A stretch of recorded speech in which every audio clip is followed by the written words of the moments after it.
Здравствуйте, друзья! У меня очень интересная история на самом деле, и я буду от форума к форуму вам все больше и больше рассказывать интересных моментов из своей истории. Dobrý den, drazí přátelé, můj příběh je velmi zajímavý a od každého, od fora do fora, od eventu do eventu budu vám nadále pokračovat, jak se rozvíjel příběh. Я начну немножко не с самого начала, но с момента, когда я пришла в Коралл сразу на бизнес. То есть я пришла с решением взять Коралл как бизнес. A vlastně začnu tím, že já jsem přišla do Korálu a tuto společnost jsem si vzala jako prostě business. To znamená, že já jsem od začátku přišla na business. Мы проговорили с Димой 3 часа в ресторане, встретившись в первый раз, и даже забыли заказать еду. Poprvé, když jsme se setkali s Dimou, byli jsme v restauraci a prostě mluvili jsme 3 hodiny a dokonce jsme si zapomněli objednat jídlo.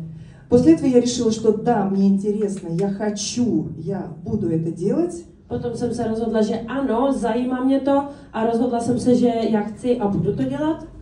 И я благополучно удалила свои обычные дела, какие были до этого. A velmi úspěšně jsem se vrátila zpátky do každodenní rutiny. Где-то через месяц Дима позвонил мне и сказал: Вер, ну ты же вообще ничего не сделала. A asi za měsíc mi volá Dima a říká, Věro, teď si vůbec nic neudělala. Ну, а у меня-то в голове было, что я согласие для себя, да, что я согласие для себя уже дала, то есть я как бы первый шаг сделала. A v mý hlavě bylo, že vlastně, teď já už jsem jako souhlasila, jakože ten první krok již jsem udělala. Вы знаете, вот эта вот тема сегодняшняя наша, цели и планирование, это одна из моих любимых тем, я преподаю прямо эту тему, то есть это вообще вот моя тема. A víte, to téma, který my tady máme, cíle a plánování, vlastně to je jedna z mých oblíbených tém, já vlastně jakoby vzdělávám lidi, učím lidi tomuto tématu. Я не только обучаю этому, я и сама этому следую. Я ежедневно веду дневник своих целей. Я работаю с целями, но час в день ежедневно, каждый день, всегда, последние годы. A já nejenom učím tomu lidi, ale sama si toho držím. Vlastně každý den vedu si diář svých cílů každodenně. И когда Дима мне сказал: Вер, ну ты же ничего не сделала, я вдруг в тот момент подумала: а ведь правда, в моем списке целей Коралл-клуб вообще ни на каком месте не стоит. Он у меня даже не прописан там.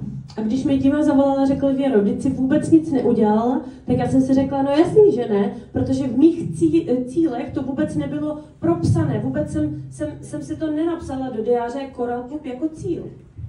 И вот с этого момента я действительно включилась в работу и уже начала развиваться профессионально в Коралле. A až v tu chvíli jsem se teprve zapla, dá se říct, nebo začala zapojovat do té aktivní práce v Korall Club. Я попросила своих партнеров и наставников взять меня с собой и целый день провела в Праге с ними, наблюдая, как они общаются с людьми, ну, на разных уровнях. Já jsem poprosila vzít mě na event do Prahy a když jsem tam přijela jsem tam se svými partnery, se svými nováčkama a koukala jsem, jak komunikujou po každý, baví se s různýma lidma na různých úrovních. После этого была Прага, которая тоже меня зарядила очень сильно. Pak byl další event v Praze, který mě taky velmi zapálil. Да, я была одна, Марина меня вот как раз напоминает. Я была в Праге одна. Я Praze jsem byla sama. Да. В Краков я везу свою, ну, почти всю команду. А на ЗДЗ всю команду, вся команда моя едет на ЗДЗ. A do Krakova vezu, do Krakova na forum, který bude, tak vezu skoro celý svůj tým a na Gold for Gold už pojedu plně se svým týmem.